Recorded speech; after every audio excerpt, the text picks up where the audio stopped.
Well, hey there, friends. This is Jonathan and Brenda, also known as my mom from the Cole team. And I've always wondered, like in business settings, do I call you mom or do I call you Brenda? It's kind of awkward for me, so I don't really. What do you prefer? It doesn't matter to me. Just call me. Okay. All right. She just wants to be loved. That's Derek all. always called me Brenda here at the office. Oh, okay. But, All right. Well, I'll call you Brenda then. Okay, you can do whatever you wish.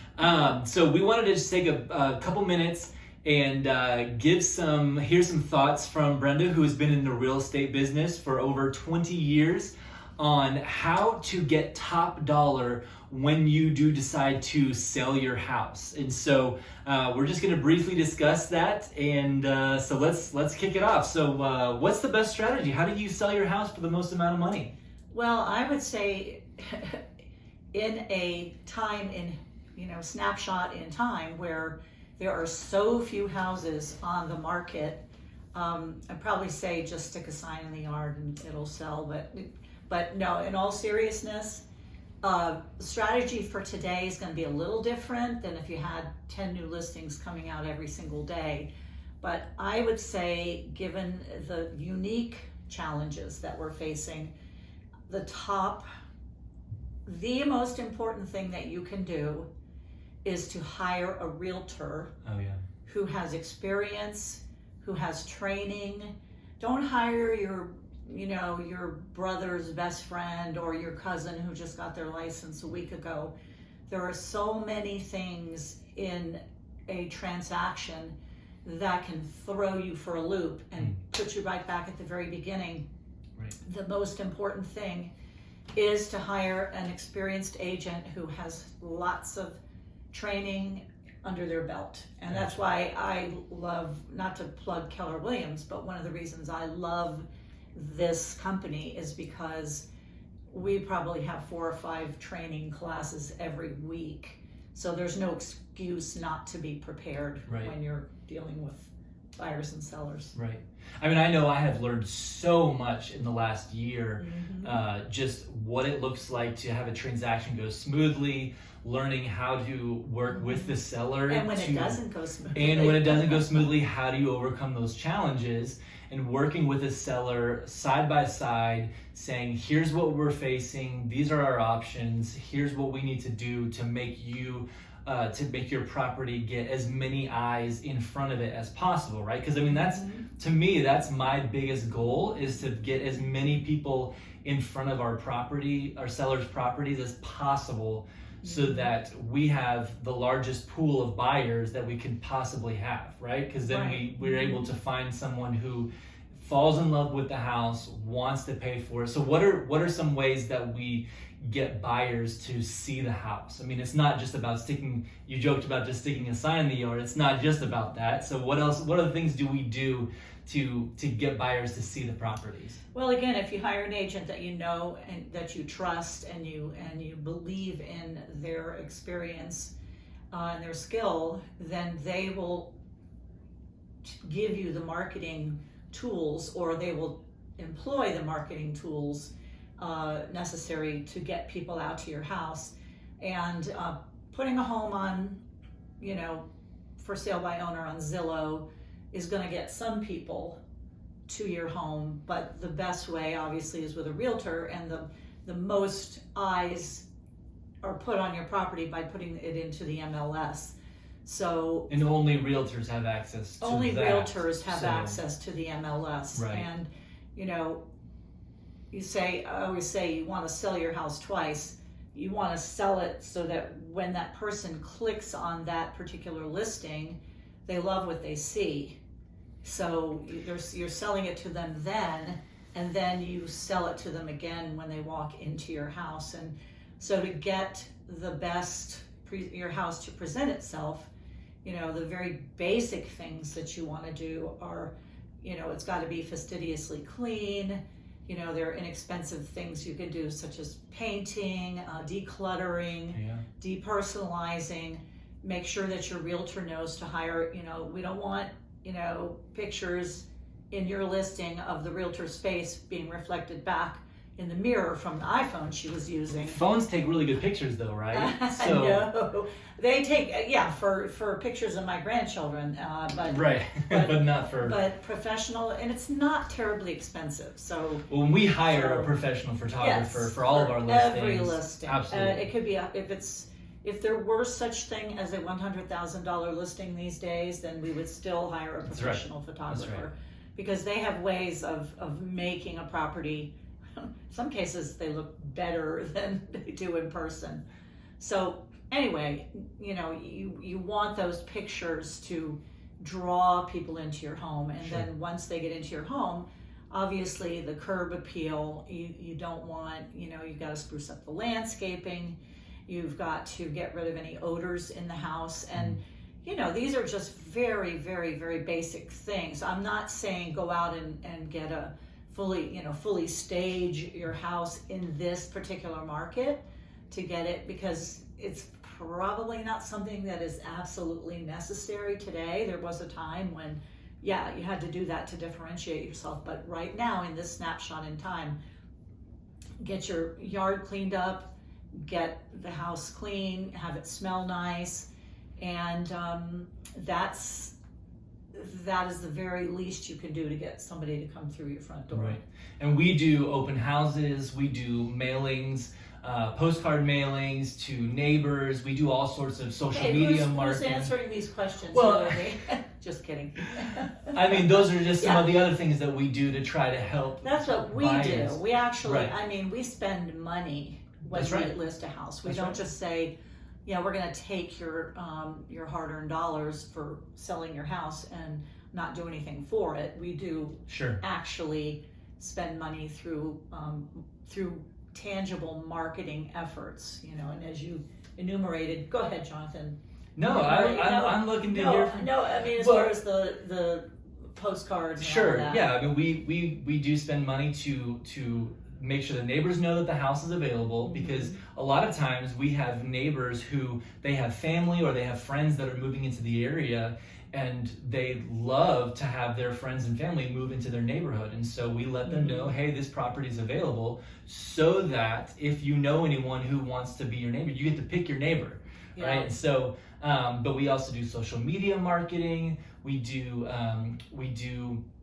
open houses, which brings in a ton of people to see the property. As now more than ever, right? Because people are out looking for those open houses, and you are going to get traffic, because where there used to be maybe 20 open houses on a weekend in an area, you might have 3 or 4. Right. So they're going in to look, and maybe if you can get them through that front door, they might consider the possibility of your house, whereas if you couldn't get them in, they wouldn't even have that chance. Yeah. So now, when it comes to pricing a house, does the realtor choose that? Does the seller choose? What do you do when it comes to making the decision? What do we list this house for? Well, it's the realtor and the sellers are partners. You're partnering with them to make. And I also say a realtor is an educator. I'm not there to tell somebody what to do. I'm there to educate them so that they can make the best decision for themselves. If I educate them, then they will instinctively know what to do. So the realtor and the seller together come up with the price, but it's my job to explain how valuation is achieved. And you can't, there are people who feel that it's still such a seller's market, which it is. Prices are still going up in Orlando and in Florida in general. And but you can't just say, I'm going to pick a price, here, let's just stick this on there and see how it flies. Why isn't that a good? If perhaps prices are so high right now, which people are saying, which they're not, comparative to history, they're not extremely overpriced. We're a little bit higher than average, but why isn't it a good idea to just say, well, I think I can get X amount of dollars for this house, so let's list it, $50,000 over what we think it might sell for, so that we can maybe catch somebody on a hook who's interested in buying the house for that much money. Sometimes that works these days, but no, real estate is local, and I can't price a house in one area that and pull comps from this area over here. What's a comp? A similar property is a comp. Okay. Is a comp. So the way you determine what your house will sell for, if you're a 3-bedroom, 2-bath with a pool, and you're 1,600 square feet, so you're going to try to find homes that have sold that are 3-bedroom, 2-bath with sort of around 1,600 square feet with a pool, moderately updated. Say you're going to find all of those that have sold, and that's what an appraiser is going to look at. Right. An appraiser works for the bank. They're coming out there on behalf of the bank so that the bank doesn't overlend for that property. So they're going to come up with a valuation based on what other people have been willing to pay within a certain radius of your home. So if houses in your neighborhood are selling for $400,000 at the property I just described, you can't just go out and list your house for $500,000 because unfortunately it won't be shown. If your house isn't being shown right now, you either don't have a competent practitioner, your house doesn't show well, it doesn't have very good curb appeal, or it's overpriced. And that will keep people away. If your house is not being shown, chances are for what you have, it all comes down to price. Right. Really, it all comes down to price. But sometimes that even works in the seller's favor. So for example, recently we had a listing that when the seller originally came to us, she said, I'm hoping to sell my house for $400,000. That's what I think we could sell it for.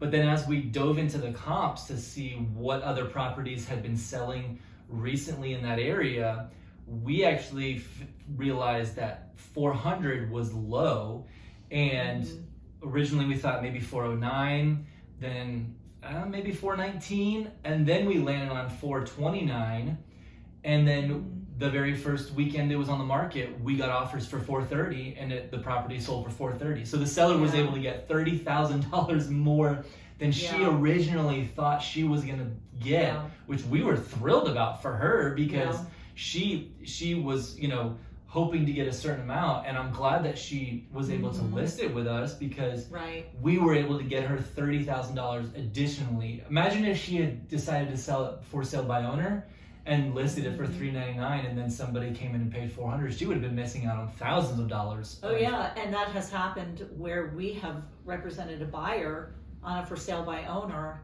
and the seller, and all of his desire to keep as much in his pocket, when the appraisal came in, it appraised significantly higher than the price that we were under contract for. And of course, the seller never knew because we're not going to share that with them. Anyway. So is right now a good time to sell your house?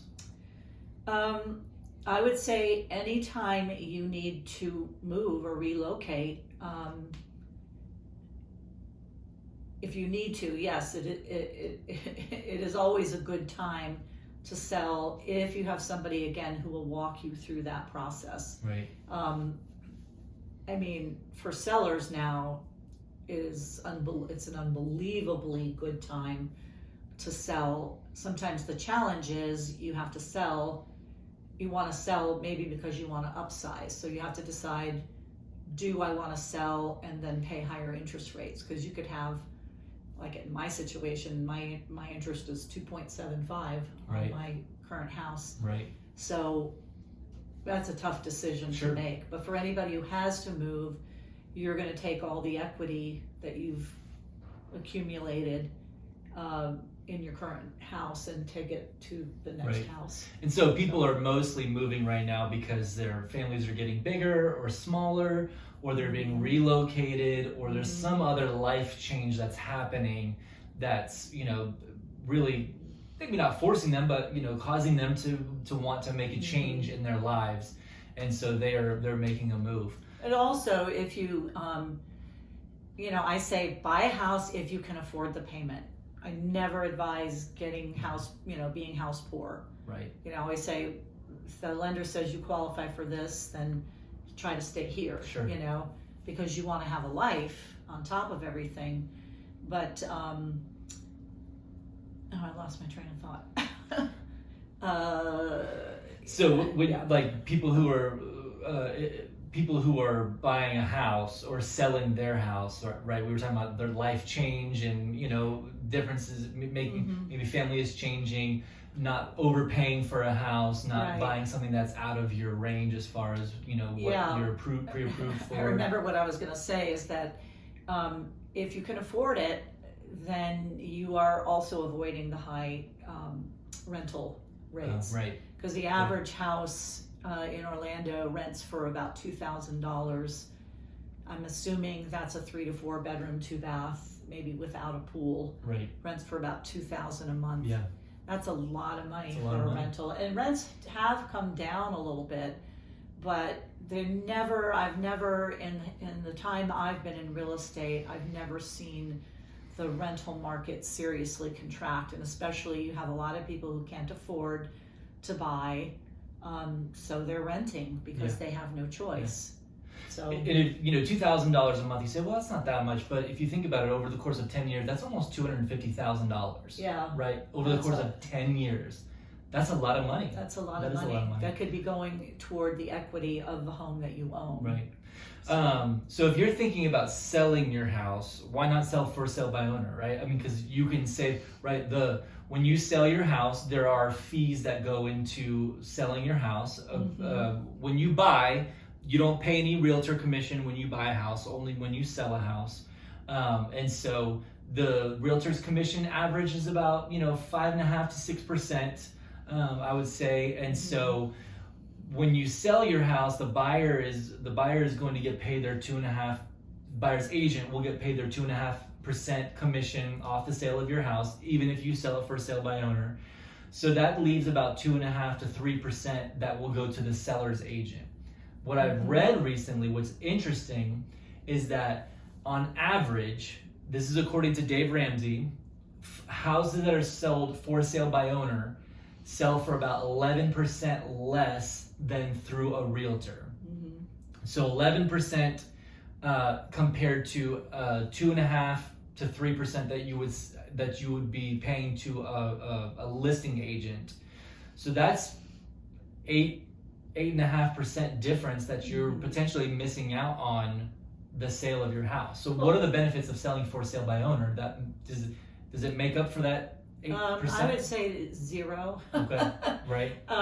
Because you never really know unless you get the house in front of the entire real estate market. Right.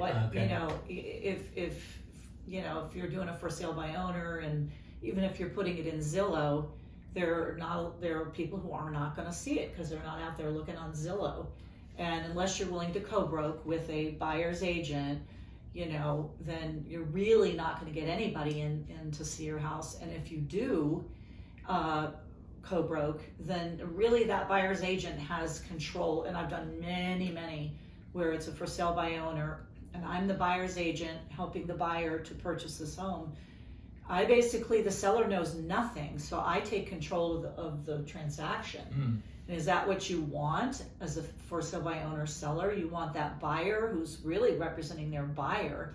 You want them to take control of the transaction, and because they're not looking out for you. Right. They're looking out for their buyer. Right. So there's so many intricacies and details of the contract that you really need a good real estate practitioner to be able to help you to navigate.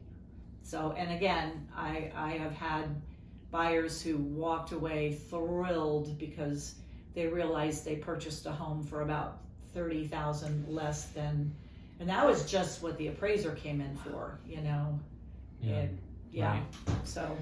Well, it sounds like you've learned a couple things in your 20 plus years of experience selling houses here in Central Florida.